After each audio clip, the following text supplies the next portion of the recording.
All right, we are going to start talking about sequences and series, arithmetic and geometric series and things like that. We're going to start off with sequences.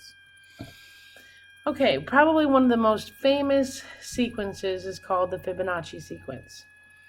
Fibonacci sequence of numbers is an infinite sequence that begins as follows: 1, 1, 2, 3, 5, 8. The first two terms are 1. Every term thereafter is the sum of the two preceding terms. So 1 plus 1 is 2, 1 plus 2 is 3, 2 plus 3 is 5, 3 plus 5 is 8, 5 plus 8 is 13, 8 plus 13 is 21, 21 plus 13 plus 21 is 34, so on and so forth. So to get the next number in this sequence, you add the two previous numbers in front of it. Okay, that's a sequence. There's a pattern to the numbers that follow. Okay, Fibonacci sequence. It says, like some examples, you find Fibonacci sequence actually in a lot of places in the world. It's weird. On the keyboard is one of them. On the spirals on a daisy or a sunflower. The number of spirals in a pine cone, pineapple. Those are also Fibonacci numbers. Honeycombs, I think. I want to say honeycombs for some reason follow Fibonacci sequence. Sorry. Anyway, you have this sequence. Your domain would be, this is a little funny. If you kind of put this as the first term is 1, the second term is 1, the third term is 2, the fourth term is 3, the fifth term is 5, you kind of get these ordered pairs. The first term is 1, the second term is 1, the third term is 2, the fourth term is 3. So they kind of make these into almost ordered pairs. Okay?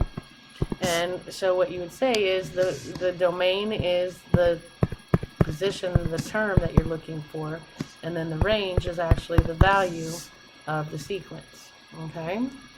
So we say, again, a sub 1, this notation, don't get freaked out about it. We would say a sub 1 is 1, a sub 2, meaning the second term in the sequence is 1, a sub 3, the third term in the sequence, a sub 4, the fourth term in the sequence, so on and so forth. The notation a sub n, those a subs, are called the nth term or the general term of a sequence. Okay?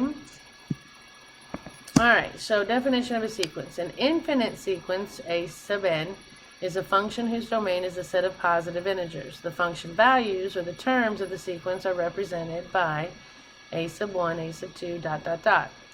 Sequences whose domains consist only of the first n positive integers are called a finite sequence. In other words, if they eventually stop it. Fibonacci is infinite because it continues to go forever and ever and ever. But if you look at just a piece of it, then you could call it a finite one. Alright, so writing terms of a sequence from the general term. It says write the first 4 terms of the sequence whose nth term or general term is given. It's saying if you want to find the terms in your sequence, you take whatever number that you're on and multiply it by 3 and then add 4. So if I find a sub 1, it's telling me to change n to 1, which would give me 3 plus 4, which would be 7. A sub 2, I change n to 2, that would give me 6 plus 4, which is 10. A sub 3 would give me 3 times 3 plus 4, which would be 9 plus 4, which would be 13. A sub 4 would be 3 times 4 plus 4, which would be 12 plus 4, which would be 16. So the first 4 terms of my sequence are 7, 10, 13, 16, ... Okay, but they wanted the first 4 terms. So again, f of 1, in other words, the first term would be 7. F of 2, the second term would be 10. F of 3 would be 13. And f of 4 would be 16. Okay? The first term in the sequence is 7. The second term in the sequence is 10. The third term in the sequence is 13. The fourth term in the sequence is 16. Okay? Alright, so if we do this one, the math is going to get a little more complicated, but the concept is the same. You're going to change every n to whatever you plug in. So if I want to find a sub 1, I change all the n's to 1s. That's going to be negative 1 to the first is negative 1. 3 to the first is 3, minus 1 is 2. So a sub 1 equals negative 1/2. A sub 2 is going to be negative 1 to the second, 3 to the second, minus 1. That's going to be positive 1 over 9 minus 1 is 8. So a sub 2 is 1/8. A sub 3 is going to be negative 1 to the third over 3 to the third minus 1. Negative 1 cubed is negative 1. 3 cubed is 27. Minus 1 is 26. And a sub 4 would be negative 1 to the fourth. 3 to the fourth minus 1. Negative 1 to the fourth to an even is going to be positive 1. 3 caret 4 is 81. Minus 1 is 80. So my sequence would be negative 1/2, 1/8, negative 1/26, 1/80, dot, dot, dot. I can keep going. Okay?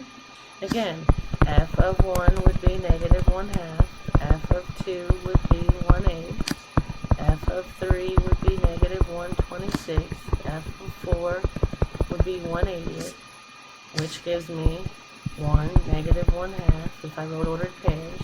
Second term is 1/8. Third term is negative 1/26. Fourth term is 1/80. Okay? And I don't know how Math Excel wants it. I don't know if they're just making it list it like this, if they want it in function notation, if they want ordered pairs. These are all ways to represent your sequence. Okay, so they want this one. So a sub 1 would be negative 2/3 to the first, which is negative 2/3. A sub 2 would be negative 2/3 to the second. When you square negative, it's positive. 2 squared over 3 squared would be 4/9. A sub 3 would be negative 2/3 to the end, to the third. 3 negatives is going to stay negative. 2 cubed over 3 cubed is going to be negative 8 over 27. And a sub 4 would be negative 2/3 to the fourth. An even number of negatives is going to make it positive. And then I would have 2 to the fourth over 3 to the fourth, which is going to be 16 over 81. Okay, so my terms would be negative 2/3, positive 4/9, negative 8/27, positive 16/81. Dot, dot, dot. And again, you could write your function notation. F of 1 equals, f of 2 equals, f of 3 equals, f of 4 equals. And you could write ordered pairs as well if you wanted to. Alright, so you do this one, hit pause, come back when you're ready. And hopefully you got 4. Alright, a sub 1 would be 1 plus 2 over 2 times 1 minus 1. That's going to be 3 over 2 times 1 is 2 minus 1 is 1, which is just 3. A sub 2 is going to be 2 plus 2 over 2 times 2 minus 1. That's going to be 4 over 4 minus 1 is 3. A sub 3 is going to be 3 plus 2 over 2 times 3 minus 1. That's going to be 5 over 6 minus 1 is 5, which would be 1. And a sub 4 is going to be 4 plus 2 over 2 times 4 minus 1. That's going to be 6 over 8 minus 1 is 7. And that was my first 4 terms. Alright, you try this one, hit pause, come back when you're ready. And hopefully you got 3.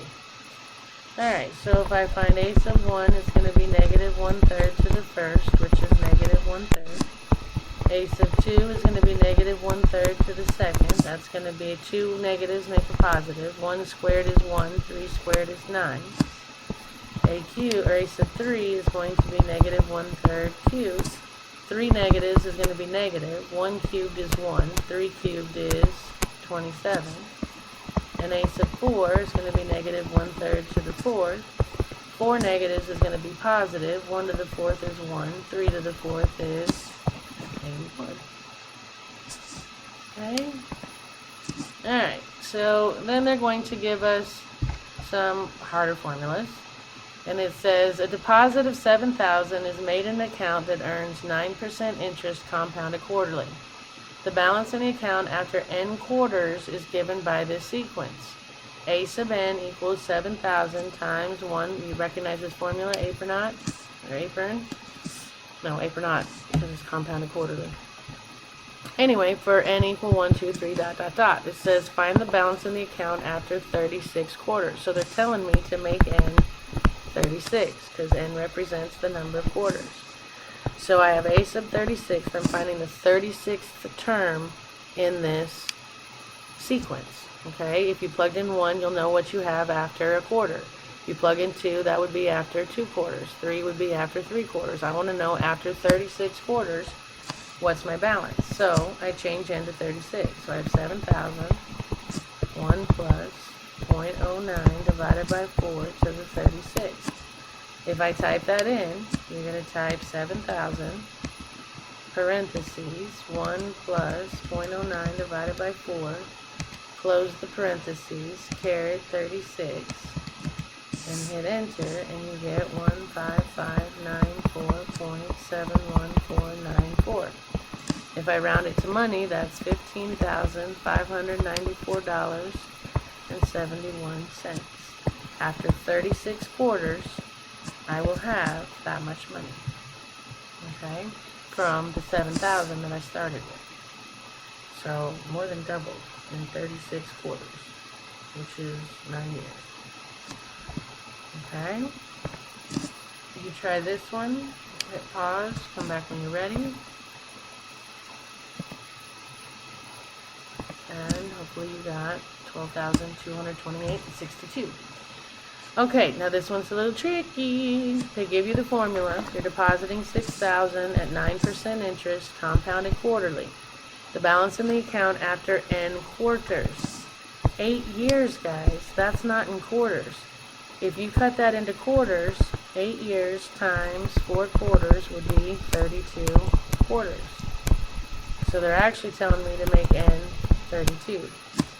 So I have the 32nd term will be 6,000, 1 plus 0.09 divided by 4 to the 32nd. If you type that in, 6,000, parentheses, 1 plus 0.09 divided by 4, close the parentheses, caret 32, you get $12,228.60. Well, it's 0.61815. The 8 bumps that up to a 2. Okay? Alright, recursion formulas. It says in example 1, the formulas used for the nth term of a sequence express the term as a function of n, the number of the term. Sequences can also be defined using recursion formulas. A recursion formula defines the nth term of a sequence as a function of the previous term. Okay, so our next example illustrates that if the first term of a sequence is known, then the recursion formula can be used to determine the remaining terms. So what this says is, find the first 4 terms of the sequence in which a sub 1 is 5, and a sub n is 3 times a to the n minus 1 plus 2. What that means, guys, is this a sub n minus 1 is the previous term from a sub n. Okay? So let's say that my sequence is, I don't know, 1, 3, 5, 7, the odd numbers. Okay? If I look at this, in other words, I can get this term by taking the last term, which would be 1, and adding 2 to it. I can get 5 by taking the previous term and adding 2 to it. I can get 7 by taking the previous term and adding 2 to it. That's what they mean by recursion formulas. Okay, so this says to get the next term, you take the previous term, multiply it by 3, and then add 2. Okay? Again, this says 3 times the previous term plus 2. Alright, so here we go. It says write the first 4 terms of the sequence defined by this recursion formula. It's telling you that the first term is 5, and that the recursion formula, in other words, to find the next term, you take 3 times the previous term, and you're going to subtract 4 for it. And it says for n greater than or equal to 2, because they already gave you the first term. So to figure that, you know that a sub 1 is 5. So to figure out a sub 2, I'm going to write the notation out, but you're going to kind of cheat on that a little bit. So to find a sub 2, it's 3 times a sub 2 minus 1 minus 4. Now, guys, this is just notation, okay? And you're not going to write this out every time. I'm going to just to illustrate, okay? Oops. Sorry, let me get my pen back. I'm going to do this just to illustrate. This would be a sub 2 equals 3 times a sub 1 minus 4. Now I can plug this in. A sub 1 is 5. So that would be 15 minus 4, which would be 11. Okay? So now if I find a sub 3, so right now they want the first 4 terms. So I have the first term, the second term is 11. To find the third term, using their notation, it would be 3 times a to the 3 minus 1 minus 4. Again, if I evaluate that, 3 minus 1 is 2. So I have a sub 3 will be 3 times a sub 2 minus 4. A sub 2 is 11. So if I plug that in, I have a sub 3 equals 3 times 11 minus 4. That'd be 33 minus 4, which is 29. Right? Oops, why did I do it? Which is 29. Okay? So there's my third term. Now it wants the fourth term. A sub 4 equals 3 times a sub 4 minus 1 minus 4. A sub 4 minus 1 is a sub 3. Right? Dang it.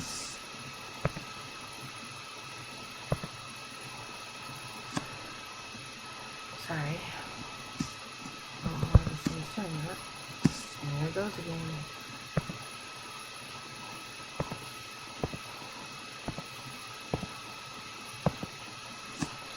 Alright, so a sub 4 will be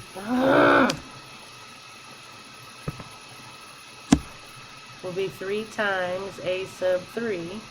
A sub 3 is 29. So if I plug that in, I would have 3 times 29 minus 4. I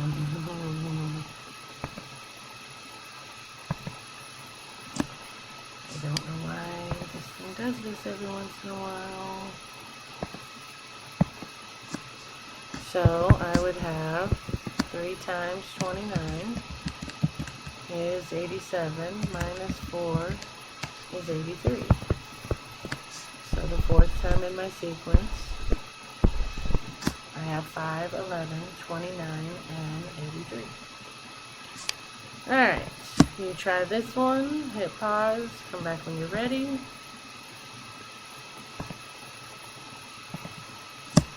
Alright, so it says that a sub 1 is negative 3, so it gives me negative 3 for my beginning. And it says to get the next term, you take negative 2 times the previous term, and that's it. Okay? So to find a sub 2, I'm going to take negative 2 times a sub 2 minus 1, which is a sub 1.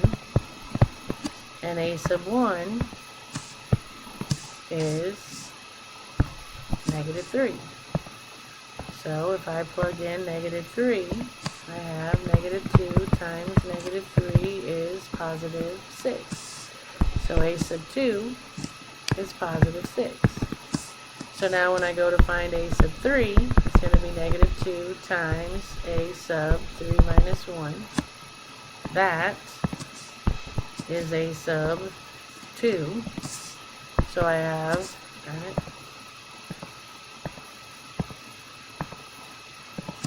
So I I have negative 2 times a sub 2. A sub 2 is 6. So if I plug in 6, I get negative 2 times 6, which is negative 12. So a sub 3, here we go again. A sub 3 is negative 12. Okay, and then if I find a sub 4, I get negative 2 times a sub 4 minus 1. A sub 4 minus 1 is a sub 3.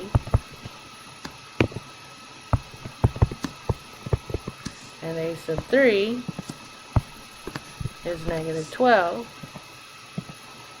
So if I plug in negative 12, I get negative 2 times negative 12, which is positive 24. So a sub 4 is 24, and there's my sequence, or the first 4 terms of my sequence.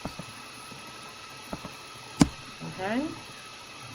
Alright, so what is a sequence? Basically, it's a pattern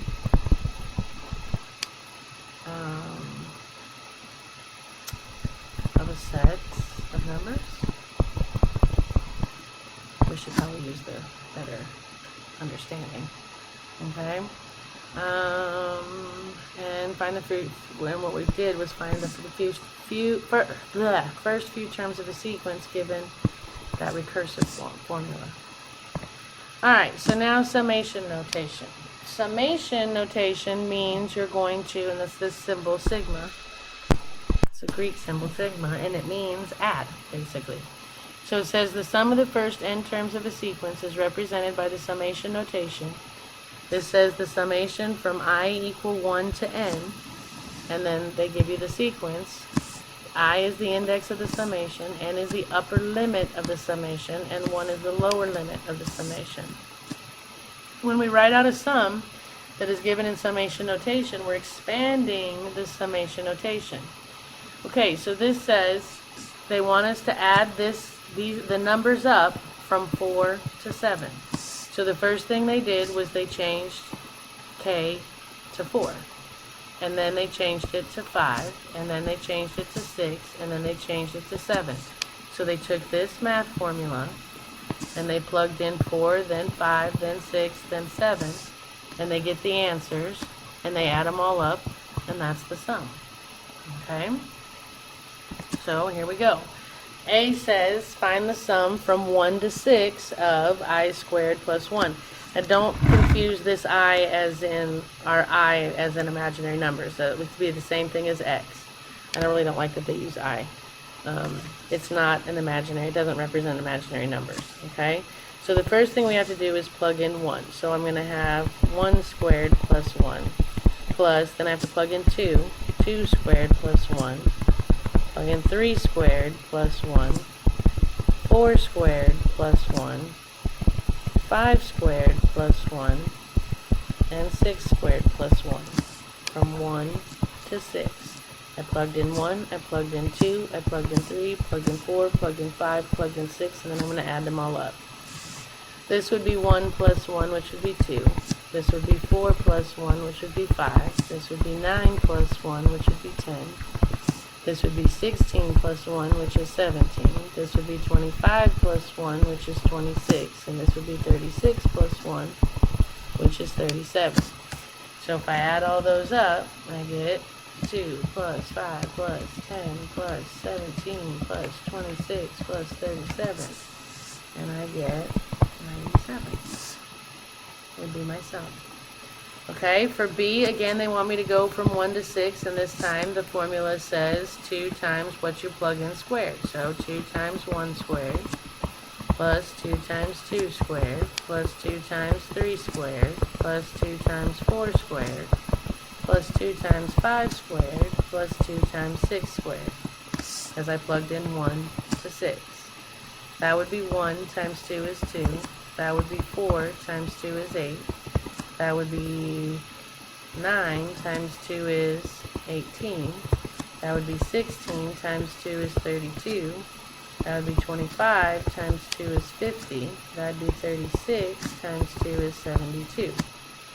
So 2 plus 8 plus 18 plus 32 plus 50 plus 72 is 182. Okay? Alright, and some more. For C, they want me to go from 3 to 5.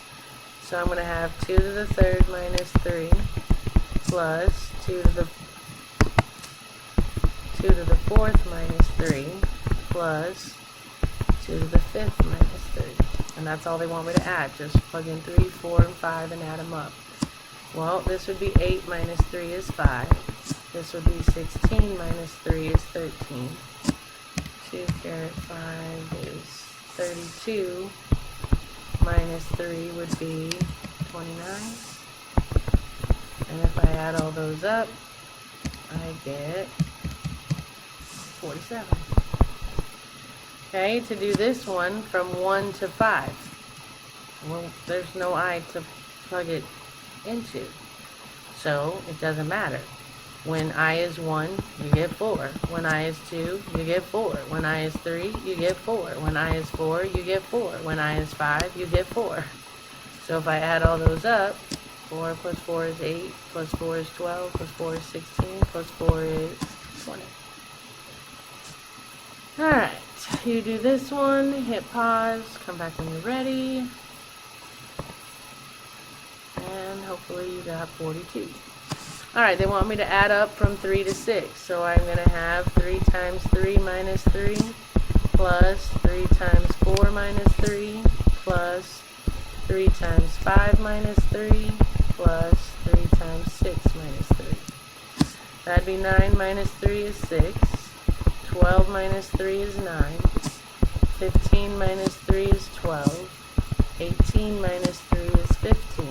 If I add those up, 6 plus 9 plus 12 plus 15, you get 42. Okay? You do this one, hit pause, come back when you're ready. And hopefully you got 2. Alright, they want me to add from 1 to 4. So I have negative 1 to the first times 1 plus 3 plus negative 1 to the second times 2 plus 3 plus negative 1 to the third times 3 plus 3 plus negative 1 to the fourth times 4 plus 3. Alright, so this would be negative 1 to the first is negative 1 times 4 is negative 4. This would be positive 1 times 5, which would be positive 5. This would be negative 1 times 6 would be negative 6.